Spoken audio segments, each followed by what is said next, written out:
Hi, welcome to Maine Tiny Homestead. I figured today I would show you what I'm going to do with this fairy tale eggplant that we picked from the garden today.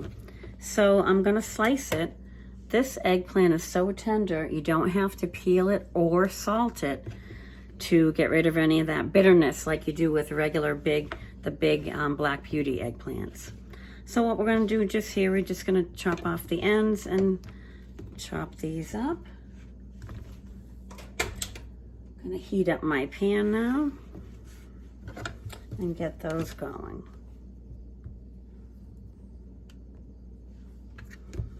So just chop off the ends. And then I like to cut them on the bias, and that just means on a diagonal so that you can have a larger piece. Even if this is a really small piece, if you cut it on an angle like this, you'd never know the difference between this one or this one size-wise as far as how big the eggplant was if you cut it on the bias like this. And I do this a lot with a lot of vegetables. So I got some butter heating up in a pan over there, and we're going to throw these in with an onion and some of the cherry tomatoes that we picked earlier today. So these are the sun gold ones, and then this one you might think looks out of place, doesn't it?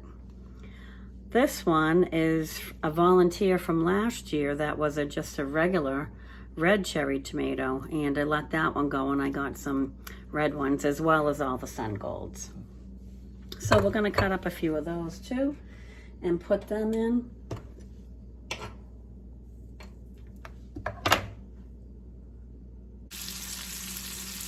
So we have about 3 of them cut up and in the pan right here, sauteing in 2 tablespoons of butter. So we'll get those going. Give them a good healthy dose of salt. And I'm going to cut up a couple of onions and half these cherry tomatoes and throw a few of those in as well. Oh, it smells so good with the butter. I love a brown butter. It's getting a little too hot though. Let's keep that stirring. You don't want the butter to burn. So let me turn this down.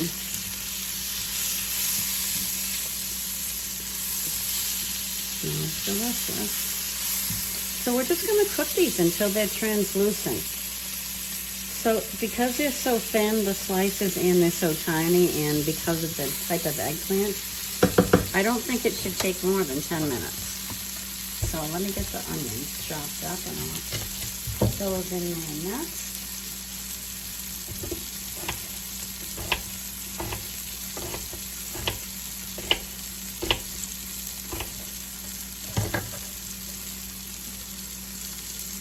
Okay, let me get all the onions in there.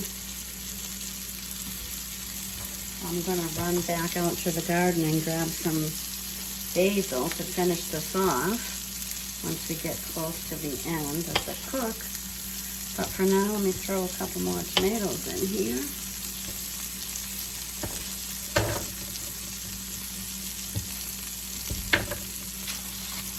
And then I'm just going to smash a couple of cloves of garlic and throw those in as well. I have a few cloves left from last year's harvest. So I'll chop those up and throw those in as well. And they'll get so fragrant right away too. Oh, I love fresh garlic. It smells so good.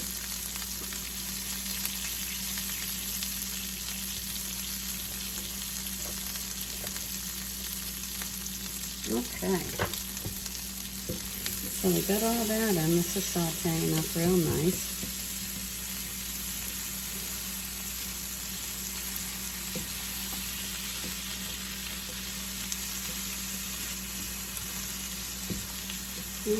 You might need just a few more tomatoes because I like to have a good ratio.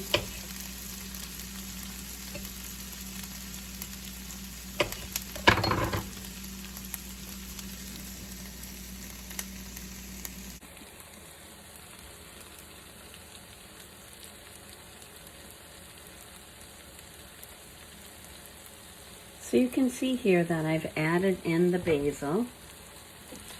Ran out and grabbed some of that from the garden. And it's just about finished up here. We're 10 minutes in, and now we have this unbelievable dish. Most of it fresh from the garden. The only thing not from the garden was the onions, but we'll have those later in the season because our onions are still growing right now. But let me just try one of these little eggplants and see how these taste. Let's see. I'll take a little one.